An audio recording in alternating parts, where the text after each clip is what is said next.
औज़ुबिल्लाहिमिनश्शैतानिर्रजीम बिस्मिल्लाहिर्रहमानिर्रहीम। अस्सलाम वालेकुम स्टूडेंट्स, कैसे हैं आप लोग? उम्मीद करता हूँ ठीक होंगे। I am your physics teacher sir Aurangzeb, और आज हमने जो फिज़िक्स का कोर्स पढ़ना उसका नाम है थर्मोडायनामिक्स एंड काइनेटिक थ्योरी, और इसका लेक्चर नंबर 5 है। और इसका जो हमने टॉपिक पढ़ना उसका नाम है kinetic interpretation of the temperature. और इस टॉपिक में हमने ये देखना है कि आइडियल गैस पे टेम्परेचर क्या इफ़ेक्ट हो रहा होता है, ये टेम्परेचर क्या इफ़ेक्ट करता है। और नेक्स्ट फिर हमने देखना है कि V root mean square velocity in ideal gas. ये दोनों हम इस टॉपिक में देखेंगे। और ये टॉपिक स्टार्ट करने से पहले मैं आपको एक वीडियो दिखाता हूँ कि जिसमें जनरल व्यू होगा, कि जनरल हमें आइडिया मिल जाएगा कि जो टेम्परेचर है वो आइडियल गैस पे एक कैसे इफ़ेक्ट करता है। अब चलते हैं हम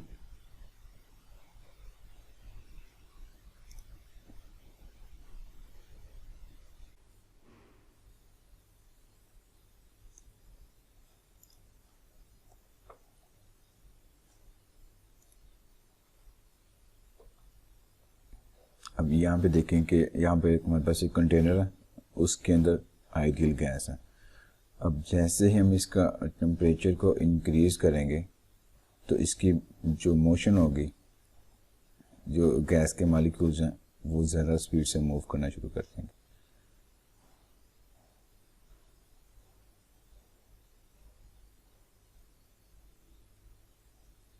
अब देखिए जैसे ये टेम्परेचर आस्ते आस्ते इंक्रीज़ होना शुरू होगा, इनके जो मॉलिक्यूल्स की देखिए ज़रा, इनकी स्पीड भी आस्ता आस्ता इंक्रीज़ होना शुरू हो गई है।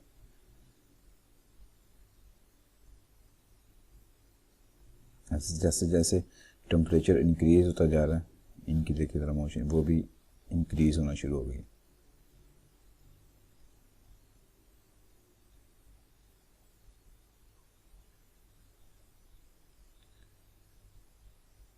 और इनके पास जो काइनेटिक एनर्जी है वो ज़्यादा होना शुरू होगी जैसे हमने टेम्परेचर इसका इंक्रीज़ किया। ये डायरेक्ट रिलेशन होता है कि जो टेम्परेचर है वो डायरेक्टली प्रोपोर्शनल होता है एवरेज काइनेटिक एनर्जी के। ये हम रिलेशन को प्रूव भी करेंगे कि जैसे जैसे टेम्परेचर इंक्रीज़ होगा वैसे वैसे उसकी काइनेटिक एनर्जी इंक्रीज़ होती जाएगी।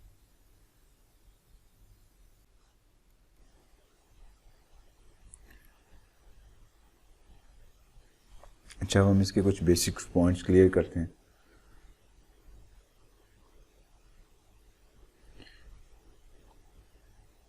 अब 1 मोल किसके इक्वल होता है कि 1 mole of a substance contains Na। Na मतलब हमारे पास एवोगैड्रो नंबर्स।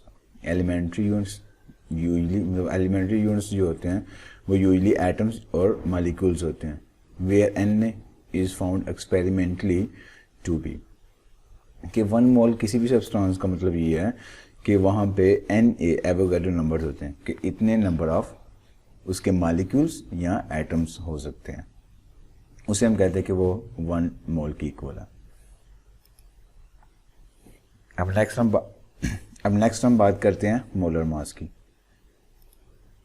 अब मोलर मास जो होता है कि 1 मोलर मास, और उसको हम कैपिटल M से डिनोट करते हैं, of any substance is the mass of 1 mole of the substance, कि 1 मोल का जो मास होगा उसे हम कहेंगे कि 1 मोलर मास के इक्वल है, और उसे हम कैपिटल M से डिनोट करते हैं।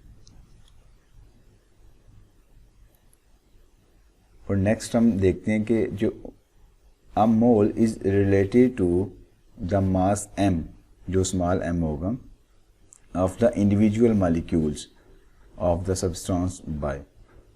और जो मोल होगा वो रिलेट करता है mass of the individual molecules, कि जो इंडिविजुअल मॉलिक्यूल्स है उसका जो मास होगा उससे रिलेट करता है मोल। और उसका जो फार्मूला होगा स्मॉल m का, वो m small m is equal to capital M divided by Na यहाँ पे एवोगैड्रो नंबर्स हैं, और m जो होगा वो is equal to capital M divided by Na यहाँ पे एवोगैड्रो नंबर है। और जो मोलर मास है, मोलर मास का फार्मूला हमारे पास होगा स्मॉल m मल्टीप्लाई Na, जो एवोगैड्रो की कोड। अब नेक्स्ट हम चलते हैं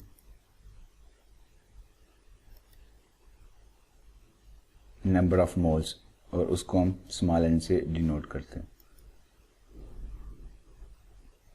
the number of moles N contains in a sample of mass, जिसे एम सैंपल से डिनोट किया हुआ है।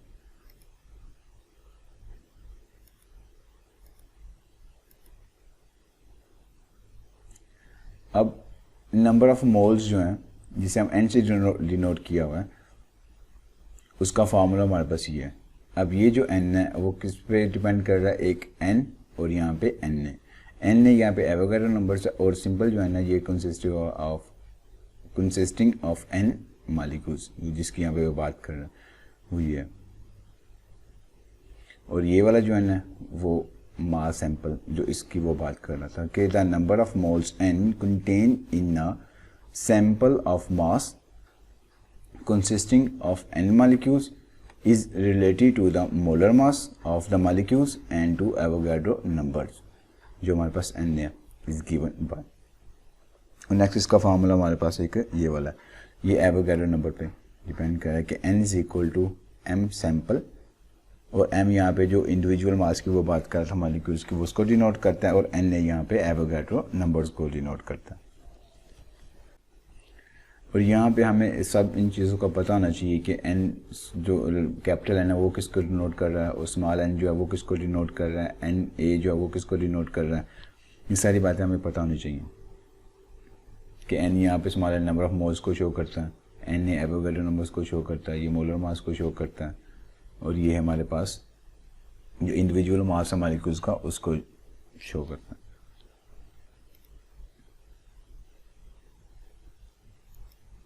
अब नेक्स्ट हम बात करते हैं कि जो एवरेज ट्रांसलेशनल काइनेटिक एनर्जी है। अब ये वाला जो साइन है ये एवरेज को शो करता है, मीन को भी शो करता है। अब किसी भी आइडियल गैस का जो एक मोल होगा उसकी जो ट्रांसलेशनल काइनेटिक एनर्जी होगी वो प्रोपोर्शनल होगी टेम्परेचर के, कि जितना ज़्यादा टेम्परेचर होगा उसकी उतनी ही ज़्यादा एवरेज जो ट्रांसलेशन काइनेटिक एनर्जी होगी वो ज़्यादा होगी। इनका और इनका आपस में रिलेशन होता है किसी भी आइडियल गैस के।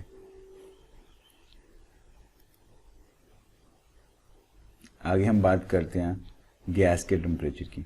जो गैस का टेम्परेचर होता है वो रिलेट करता है एवरेज ट्रांसलेशन काइनेटिक एनर्जी के साथ, और हम उसको मेजर करते हैं with respect to centre of mass of the gas. COM का मतलब कि सेंटर ऑफ मास, जिसे हम कॉम कहते हैं, कि जो गैस का टेम्परेचर है वो रिलेट करता है एवरेज ट्रांसलेशन काइनेटिक एनर्जी के, और इसका जो मेजर हम इसको करते हैं वो हम मेजर करते हैं with respect to centre of mass of gas. अब नेक्स्ट हम बात करते हैं कि जो काइनेटिक एनर्जी है वो एसोसिएटेड होती है, वो किसके साथ एसोसिएटेड होती है, with motion of centre of mass of gas, और not bearing on a temperature, कि वो टेम्परेचर पे उसका अंदाज नहीं होता। वो इस चीज़ पे डिपेंड करती है कि जो गैस के मॉलिक्यूल्स होंगे with motion of centre of mass of gas, उनकी मोशन के साथ ये इसका एसोसिएशन होता है। क्योंकि काइनेटिक एनर्जी का फार्मूला हमारे पास ये होता है कि 1/2 mv², कि इसके फार्मूले में भी टेम्परेचर का कोई लिंक नहीं था। इसकी जो मोशन होगी गैस के जो मॉलिक्यूल्स की वो असल में वो बताएगी, अगर उनकी मोशन ज़्यादा हो रही होगी तो वो बताएंगे कि उसकी जो काइनेटिक एनर्जी है वो उसकी ज़्यादा होगी।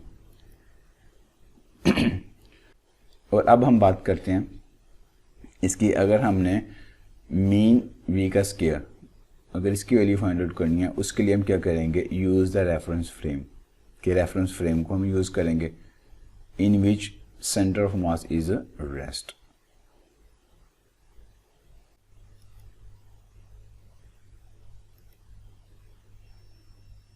अब हम बात करेंगे जो बाकी दूसरे मॉलिक्यूल्स होंगे उन सब की जो दूसरे फ्रेम के होंगे उन सब की जो वेलोसिटी होगी वो ग्रेटर बाय u से होगी then in centre of mass frame. अब u से के मुराद ये है कि the velocity of centre of mass in that frame, कि मतलब u से ज़्यादा बाकी जो अदर फ्रेम के जो मॉलिक्यूल्स होंगे उनकी वेलोसिटी जो होगी वो u से ज़्यादा होगी। और अब हम बात करते हैं नेक्स्ट कि हमारे पास अगर एक कंटेनर हो और उसके अंदर गैस है और वो जो कंटेनर है वो मूविंग कार के अंदर पड़ा हुआ है, तो फिर उसका जो टेम्परेचर होगा वो इंक्रीज नहीं होगा।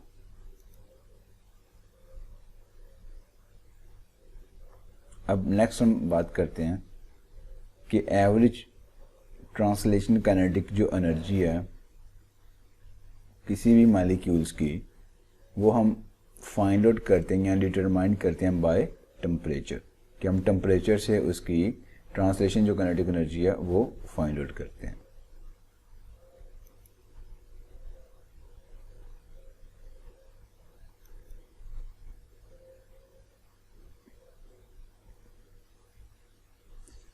और अब हम नेक्स्ट देखते हैं ये वाला पॉइंट कि फॉर रूट मीन स्क्वायर। अब वी रूट मीन स्क्वायर के लिए हम देखते हैं कि उससे ये समझने के लिए सबसे पहले हम ये देखते हैं कि हमारे पास एक ऐसा कंटेनर है जिसके अंदर दो डिफरेंट गैसेस पड़े हुए हैं, कि diffusion of two different gases with porous walls placed in evacuated space. कि हमारे पास एक ऐसा कंटेनर है, अब उसके अंदर एक पोरस वॉल लगी होगी, अब लेफ्ट साइड और राइट साइड पे डिफरेंट गैसेस पड़ी होंगी, तो वहाँ पे उनकी जो डिफ्यूजन हो रही होगी, अब वो जो डिफ्यूजन होगी उन जो गैस के मॉलिक्यूल्स हैं उनके हमने रूट मीन स्क्वायर की वैल्यू को फाइंड आउट करना है, उसको हमने देखना है। और हम मज़ीद वहाँ पे देखेंगे कि उसका जो लाइटर गैस होगी वो ज़्यादा स्पीडली मूव करेगी as compare to higher one, और जो लाइटर गैस होगी वो जल्दी मूव करेगी।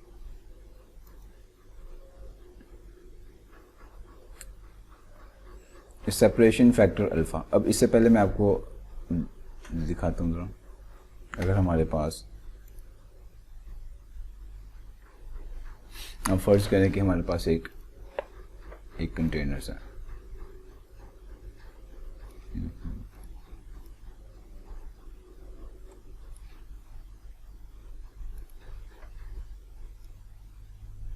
हमारे पास फर्ज करें कि ये एक कंटेनर है। अब इसके अंदर जो इक्वल है यहाँ पे पोरस वाला, मतलब यहाँ पे हल्के हल्के छोटे छोटे से सुराख से होंगे।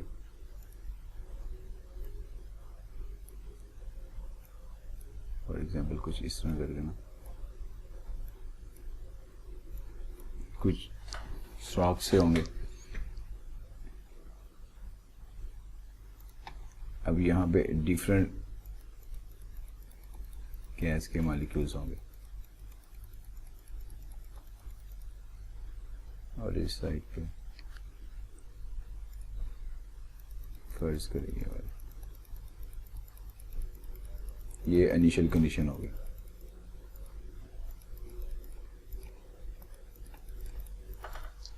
अब कुछ देर बाद जब हम देखेंगे कि यहाँ पे इसके जो गैस के मॉलिक्यूल्स हैं डिफ्यूज होकर जब इस तरफ आएंगे और इसके इस तरफ जाएंगे तो आपस में ये मिक्स हो जाएंगे, और इसके हमने रूट मीन स्क्वायर वैल्यू के बारे में हमने डिस्कस करना है और वो आगे इंशाल्लाह निकालेंगे भी इसकी वैल्यू।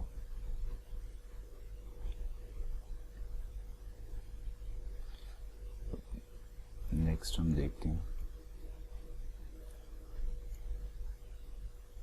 अब कुछ देर बाद देखेंगे कि इसके जो डिफरेंट गैस के मॉलिक्यूल्स हैं वो आपस में मिक्स हो चुके होंगे।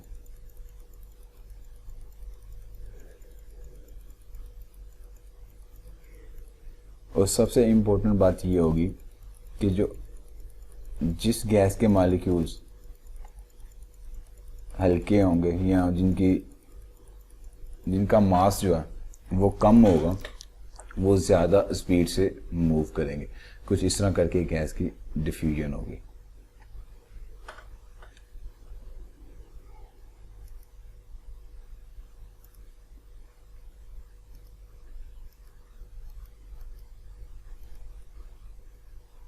और हमारे पास ये जो सेपरेशन फैक्टर है जिसे हम अल्फा से डिनोट करते हैं, उसका मतलब ये होता है कि the ratio of the number of molecules of two gases that passes through the porous walls in a short time interval which is called the separation factor alpha. ये हमारे पास एक ऐसी रेशियो होती है कि जिसमें दो डिफरेंट गैसेस के जो मॉलिक्यूल्स होते हैं वो जो पास थ्रू करते हैं पोरस वॉल्व में से, उनके दरमियान जो रेशियो होती है उसको डिनोट करती है इन शॉर्ट टाइम इंटरवल के लिए। अब नेक्स्ट हम देखते हैं कि अल्फा जो है जो ratio of their root mean square speeds, कि ये उनकी रेशियो को भी शो करती है, उनकी रूट मीन स्क्वायर स्पीड को। और इनका एक फॉर्मूला हमारे पास ये भी हो जाता है कि अल्फा जो इज इक्वल टू हमारे पास ये under root m2 divided by m1, कि मतलब ये दूसरी गैस के मॉलिक्यूल्स, ये पहली गैस के मॉलिक्यूल्स, इस तरह ये हमारे पास मोलर मास को शो करता है जैसे हमने पहले शुरू में देखा था, और ये m1।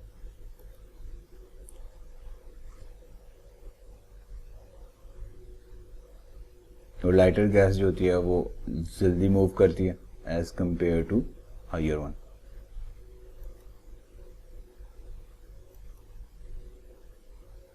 हमारा अब उसके बाद हम नेक्स्ट चलते हैं अपने टॉपिक की तरफ।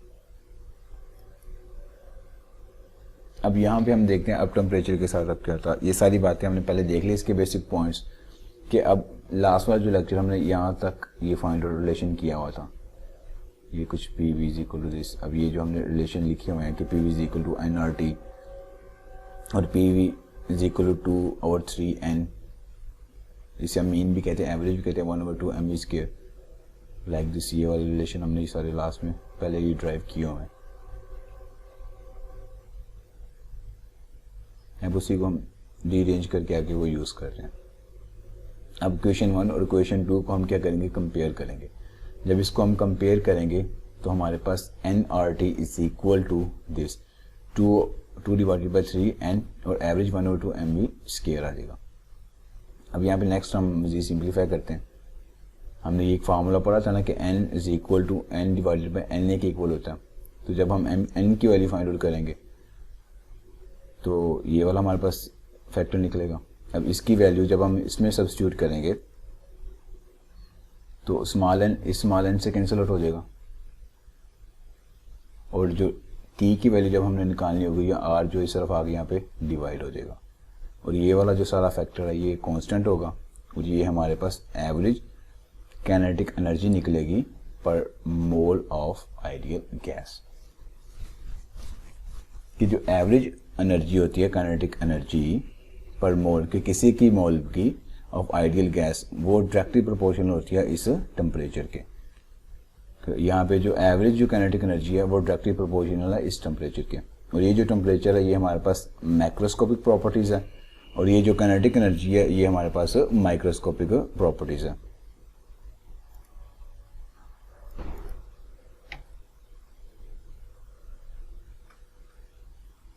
अब हम नेक्स्ट बात करते हैं इसकी कि v root mean square value in ideal gas. अब ये वाला जो रिलेशन हमने फाइंड आउट किया था ये वाला, अब यहाँ से हम सीधा आगे हम चलते हैं। यहाँ से हम रूट मीन स्क्वायर की वैल्यू फाइंड आउट करेंगे v की, कि t is equal to this 2/3 na divided by r, और बाकी दिस यहाँ से 2 से कैंसिल आउट हो जाएगा, और हमारे पास जो k है वो इज इक्वल होता है r डिवाइडेड बाई na यहाँ पे एवोगाड्रो नंबर को शो करता है।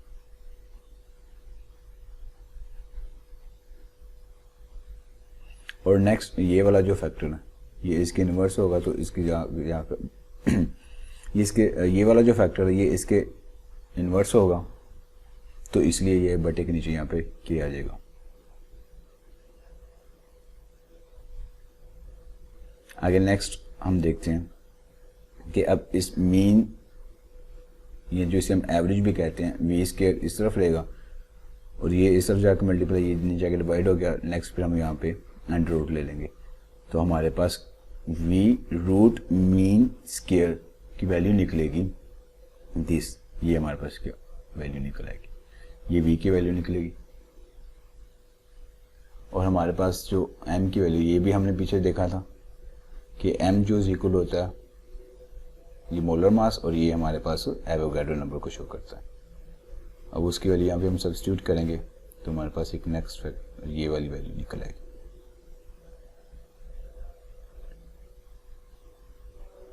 और नेक्स्ट हम अब देखते हैं हम कि ratio between the root mean square value v1 की और v2 की रूट मीन स्केयर वैल्यू, इनके दरमियान हम रिलेशन को देखते हैं कि अगर हमारे पास एक गैस है उसका मास m1 उसके जो मालिक्यूल्स का, और जो उसका दूसरा मालिक्यूल है जो दूसरी गैस है उसका जो मालिक्यूल है उसे हम m2 कह देंगे। यहाँ पे जैसे हमने यहाँ पे देखा था ना, अब ये फ़र्ज कर लो कि ये हमारे पास एक गैस है, गैस 1 है, और ये हमारे पास गैस 2 है। एक हमने इसका रिलेशन देखना, v1 root mean square value और इसकी v2 root mean square value हमने इसकी देखनी। तो इसका जो एक गैस का जो मालिक्यूल है इसका जो मास m2 है और इसके जो गैस का मालिक्यूल है उसका मास m1 है। अब इनके दरमियान हमने रिलेशन देखना। अब हम इधर देखते हैं, अब ये रूट मीन स्केयर वैल्यू एक मालिक्यूल की निकल आई, अब उसके बाद दूसरी गैस का जो मालिक्यूल है उसके लिए हमारे पास ये निकली। अब इनका जब रिलेशन फाइंड आउट करना, तो जब इनके दरमियान अगर हम रेशियो फाइंड आउट करनी है या रिलेशन भी कह सकते हैं, this is equal to this, और अब जब इसे हम मज़ीद यहाँ पे लिखेंगे तो यहाँ पे जब इसकी वैल्यू और इसकी वैल्यू जब लिखेंगे तो बाकी कैंसिल आउट हो जाएगा, ये वाला फैक्टर इससे कैंसिल आउट हो जाएगा और बाकी हमारे पास m2 डिवाइडेड बाय m1 बचेगा। ये हमारे पास एक रेशियो निकला है। और the square root of the inverse ratio of their molecular mass. कि अब ये देखें यहाँ पे जो रूट मीन स्केयर का जो रिलेशन है, अब यहाँ पे जो 1 मॉलिक्यूल है उसकी जो 1 मॉलिक्यूल के जो रूट मीन स्केयर है वो इसके इनवर्स है, जैसे ये इस तरह बन रहा है और यहाँ पे ये इस तरह बन रहा है। और आज का लेक्चर इंशाल्लाह हम यहाँ तक रखेंगे। नेक्स्ट इंशाल्लाह हम अपना लेक्चर ये वाला देखेंगे, lecture number 6, work done on an ideal gas. फिर इंशाल्लाह बाकी हम अपने टॉपिक को क्लियर करेंगे। अब नेक्स्ट लेक्चर तक के लिए अल्लाह हाफिज़। और किसी बच्चे को कोई बात नहीं समझ आए या कुछ पूछना हो तो मुझसे पूछ सकते हैं। अल्लाह हाफिज़ नेक्स्ट लेक्चर के लिए।